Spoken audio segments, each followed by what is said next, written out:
नमस्ते भाभी। नमस्ते दीदी और प्रणाम बुआ जी। सदा खुश रहो बेटा। और आज तो क्या बात, राखी पे बुआ और भतीजी एक साथ। हाँ भाभी, जब हम बुआ भतीजी का ससुराल एक है तो मायका भी तो एक ही है ना, तो हम साथ में ही तो आएंगे। अब आप सारी बातें यहीं खड़े खड़े करोगे, अंदर भी चलोगे? अरे मैं भी ना क्या गेट पे बातें करने लग गई। आओ आप लोग अंदर आओ। भाभी कहाँ गई बहू? मम्मी जी तो अंदर ही है। मम्मी जी अरे बहू क्या है ना, मेरी आंख लग गई थी। अरे आलिया बेटा तू, दीदी आप भी आई हो? प्रणाम। हाँ खुश रहे। और तू बता कैसी है? मैं तो एकदम अच्छी हूँ मम्मी, आप बताओ। क्या बात है आलिया, आज तो तू बुआ को भी साथ ले आई। हाँ मम्मी, राखी थी ना और मुझे तो आना ही था भैया को राखी बांधने के लिए, तो बुआ जी का भी था आने का। तो मैंने सोचा हम लोग अलग अलग क्यों आएंगे, जब हम दोनों का ससुराल एक है और मायका भी एक है तो दोनों बुआ भतीजी साथ में ही आ जाते हैं। इसीलिए ना मैं बुआ जी को भी साथ में ले आई। ये लो बुआ जी पानी, और दीदी आप भी।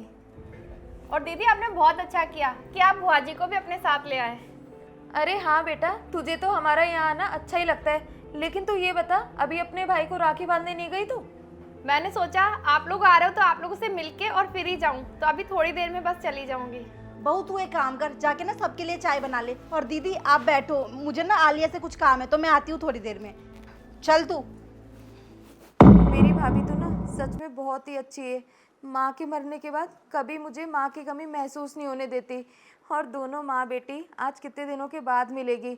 इधर आ तू, बैठ। ये क्या हर बार का है, जब देखो तो अपनी बुआ को साथ लेके आ जाती है। सकरात, होली, गनगौर और अब राखी, राखी पर भी साथ ले आई। अरे किसी त्योहार में तो उस बुढ़िया को छोड़ दे वहाँ पे।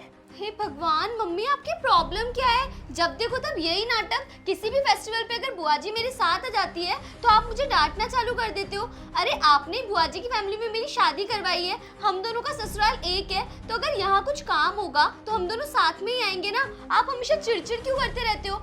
अरे कितनी देर हो गई, दोनों माँ बेटी पता नहीं क्या ही बातें कर रही होगी। चलो मैं भी देख लेती हूँ चल के।